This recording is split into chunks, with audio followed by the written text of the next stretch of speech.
Hello, my name is Jennifer Montone. I'm Principal Horn of the Philadelphia Orchestra. Thank you so much for watching this video on shoulder, arm, hand pain and tension. Now, I experienced a shoulder injury a number of years ago and as a young professional. And my colleague here, my student Chelsea McFarland, has also gone through a shoulder injury recently. So we're going to focus on the shoulder. However, in my experience, I think some of these suggestions would also be helpful for people who have arm and hand pain as well. Now, starting from just the basics of the French horn and just from a completely playing perspective, if your shoulder starts to hurt, what do? Now, there are a lot of little habits that we tend to do while we're playing. We have a non-symmetrical instrument anyway. So our posture, the way that we hold ourselves body-wise, is incredibly important. An Alexander technique teacher, someone with Feldenkrais, all of these practitioners can really help you with finding a way of sitting, standing, and holding your instrument that can be the healthiest and help you avoid these kind of problems of jaw. But you also can check for these dangers. We tend to create tension and bring the shoulder forward when we play loud things, high things, and long passages, especially if they're high or loud. I recommend my students play and looking at themselves in the mirror, or also videoing themselves to check for these things. So you can video during rehearsals as well. You can put your iPhone over on the side of, facing where you're playing. You can, of course, do it in practice. So, but you can really see these differences as well as hear them. So, the first one Chelsea's going to show us is something loud and high. And she's going to try two different versions. One where she's going to try to have a lot of tension and bring her shoulder sort of tight, maybe a little forward. And then the second version will be a more relaxed, more neutral positioning.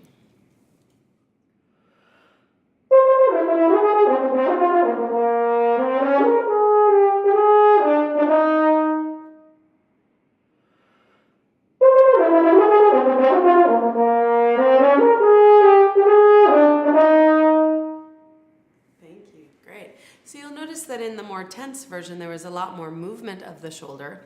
And when she relaxed her shoulder back for the more relaxed version, she actually did it while breathing. She went.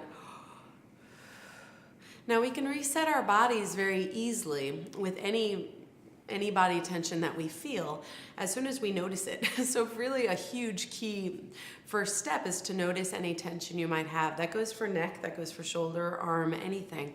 I do a ton of stretching in rehearsals just to try to keep everything loose so I can avoid the shoulder injury that I had before, and also just to be a healthier player. It also really helps a lot with sound.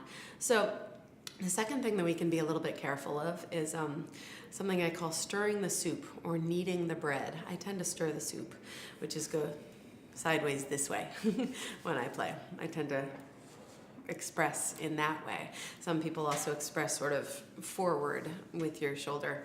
I think Chelsea does a little bit more of that one. I call that one kneading the bread. So she's going to show us a little bit of the Adagio from Adagio and Allegro, doing two versions again, one with a lot of shoulder motion and in the expression, and one with a more relaxed and simple place.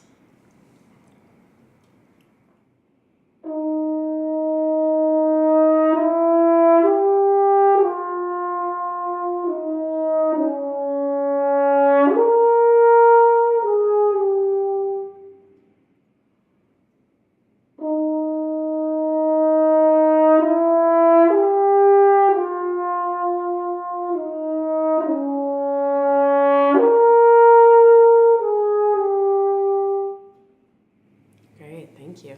So I think we all move when we play, and obviously that's really natural and it's completely fine as long as you're not experiencing any pain. But it's something that you can check for and just see if some of the motion that you're making, see if it might be causing any problem. Now, the other thing that I've noticed in my own playing and in that of my students is that often we have unhelpful changes in our body when we're ascending at the ends of our breaths and when we're getting tired.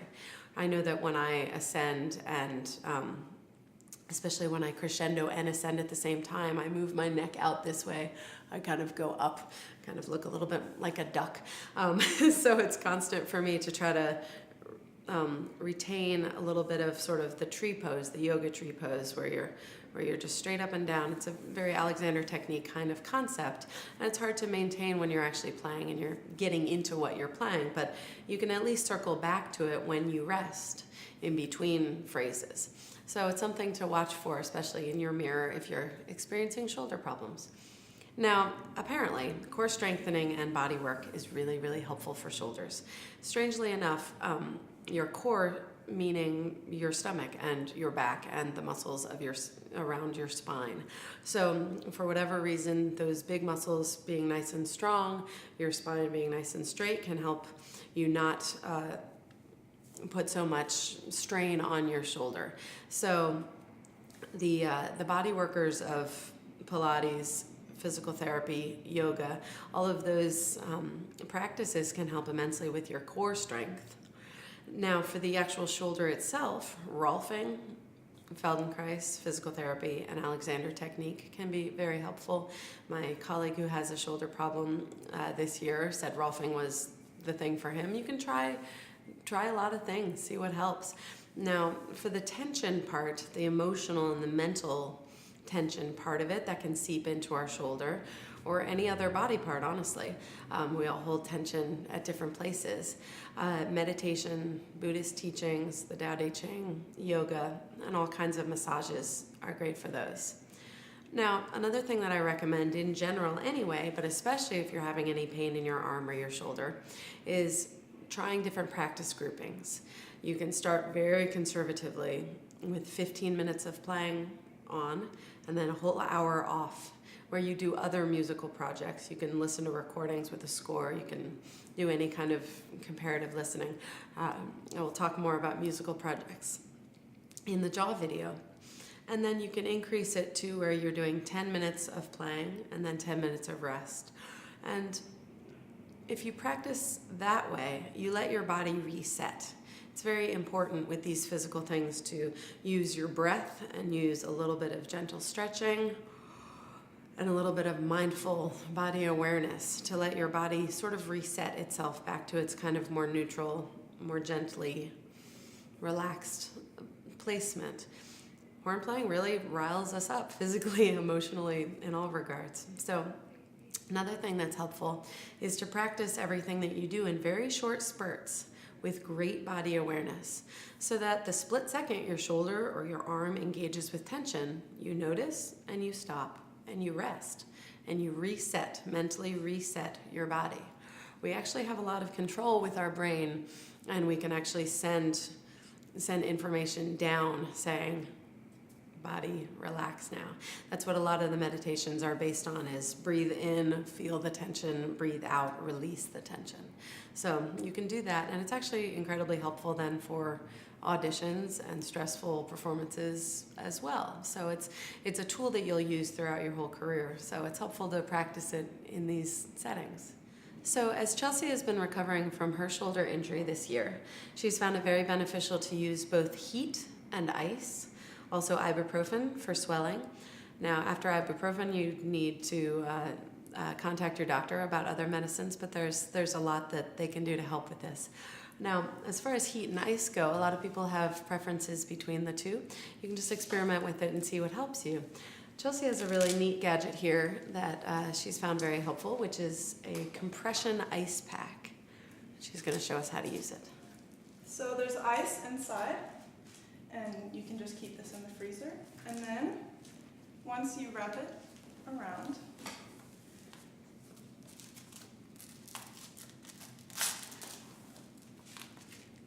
there is a tube which allows you to pump air into the pack, which pushes the ice into your shoulder and offers quick relief if you're in pain, and gets your shoulder cooler faster, reducing that inflammation. Thank you. So apparently that is made for baseball pitchers, which is amazing. I think it's called G-Force. Is that correct? And you can find that online. There's probably other things like it, and that's something you can discuss with your doctor. Now, speaking of doctors, once you're into a shoulder injury, if it's of any seriousness whatsoever, there are many levels of osteopathic experts who can help with this particular injury. So no fear, there's tons of medical assistance available for this.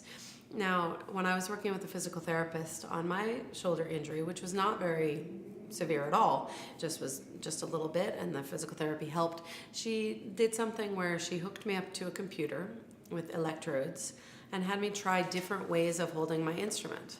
Now, she put little electrodes all over and looked on the computer to see when I played which position made it so that nothing lit up red. And honestly, what happened was there was no great way to hold the horn where nothing lit up red. So, which is a shame.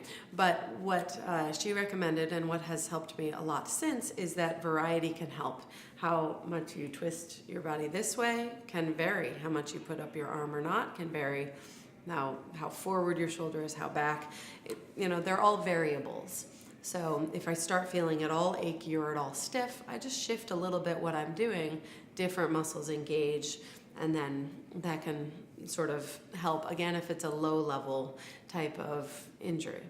Now, rest often helps, and Chelsea took quite a bit of time off this year to deal with her shoulder, and she developed some practicing strategies that we wanted to share with you.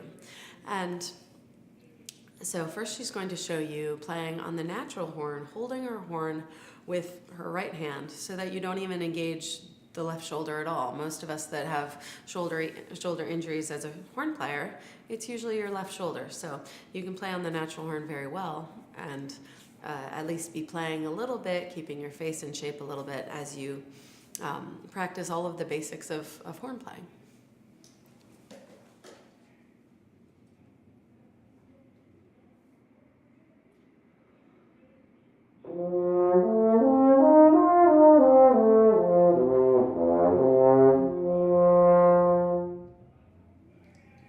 Thank you.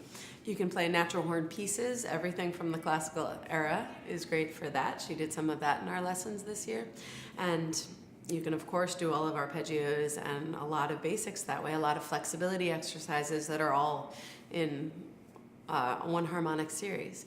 Now, another thing that you can do is to attach a rubber band and change keys. So we're going to have Chelsea attach a rubber band to one of her valves, and then you can do a lot of the different keys, which gets you, more of your range. So you can practice your low and your high, your smoothness of slurs, pitch, centering, crescendo, decrescendos. You can do a lot of your warm-up exercises just by a little bit of patience and using a rubber band to help you switch keys.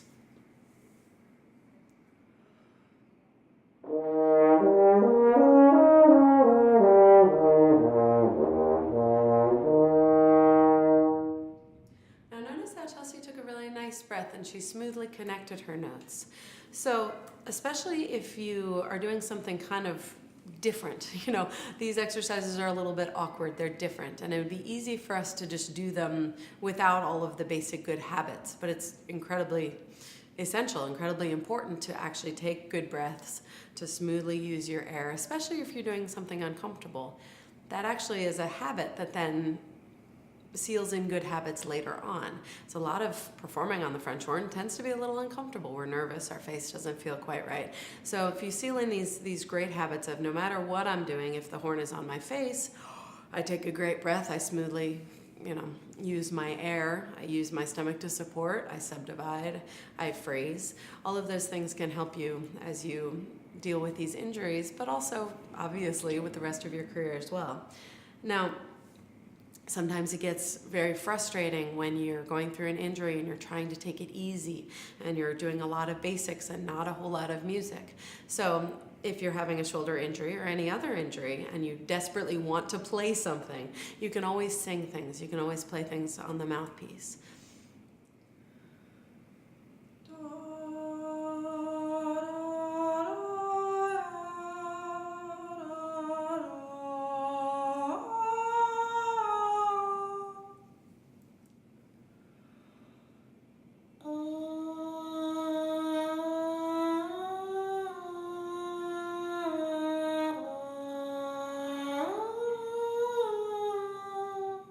Thank you. So, and you can sing along solo pieces by yourself. You can actually sing a whole orchestral piece along with a recording. You can mouthpiece buzz a whole orchestral piece along with a recording. You can sing and mouthpiece buzz pieces that aren't even for the French horn. And it fulfills the musical soul as you're going through an injury like this, where you might want to take a little bit of time off of the instrument to let your body heal. So, when you are coming back to playing, there's another gadget which is helpful called a pogo stick. And this one is made by Ergo Brass. It is available online. I'm sure there are others as well. But this is one that has helped Chelsea with her recovery and getting back to playing. And it takes the pressure off of the shoulder when you play.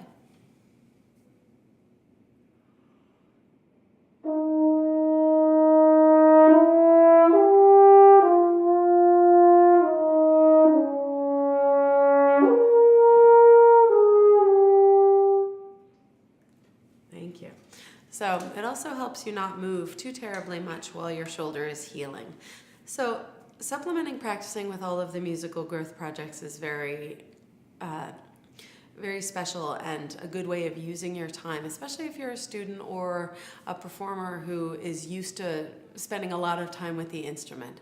So the other thing that we can focus on when we're not playing a whole lot is healthy habits, tensionless playing, using good support and good spinning air no matter what we're playing. Keeping your body stretched out and loose. There's a lot of research projects that we can do, help you feel like you're actually improving yourself as a player and as an artist and a performer. Performance anxiety, all of these topics, they're all topics that we have to learn all about in order to be great performers in this field. So if you have to take a little time off the horn for whatever reason, you can really learn quite a lot and improve quite a lot even without having a whole lot of face time with the instrument. And it also, all of those healthy habits, loosening so your air can move freely without obstruction, all of those things, they'll be the key to this injury not returning, as well as being wonderful habits to seal in for your whole career. Thank you so much for watching.